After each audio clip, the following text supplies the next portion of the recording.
At this time, I'd like to invite Danielle Breslow to say a few words. Danielle's grandparents, Joseph and Bluma Polanski, are Holocaust survivors, and Danielle's mother, Sonia, who is now a friend of mine, is also on our steering committee. Danielle?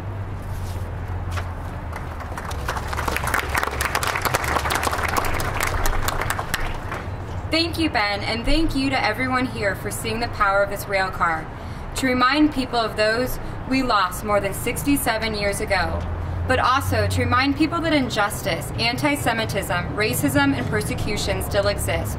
However, as evidenced by this event, there are so many more people ready and willing to make a difference, to turn a symbol of horror like this rail car into a vehicle of hope.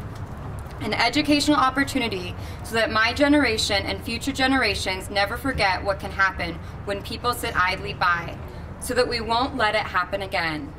I was fortunate to grow up knowing my grandparents, who are still alive today. Joseph and Bluma Polanski, my mother's parents, were spared from death during the Holocaust.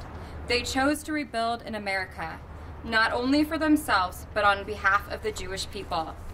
That choice to go on living after your entire family is killed could not have been easy for them. However, here I am, a second-generation survivor, alive and able to speak with you today because of their brave choice. The lessons I've learned from them are immeasurable. I remember once I was complaining to my grandmother about my work with Child Protective Services, that it was hard. She listened, validated my feelings, but conveyed to me that life is tough. I've been able to use my grandmother's strength and her wise words to move forward.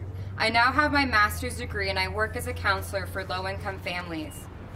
We must build Arizona's Center for Holocaust Education and Human Dignity, not only to honor the memory of those like my grandparents who survived, or those that perished. We have to build it because I know that I'm a part of the last generation who will hear the voices of the survivors.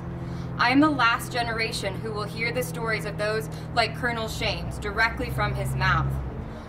When there are those that deny that Holocaust happened, with those people still alive, what will happen after they are gone? I was privileged to travel to Poland with my family when I was 16 years old. Alongside my grandparents, I walked through the beautiful yet eerie town of Treblinka, home to the death camp where my grandfather's family was killed. We said the mourner's cottage together.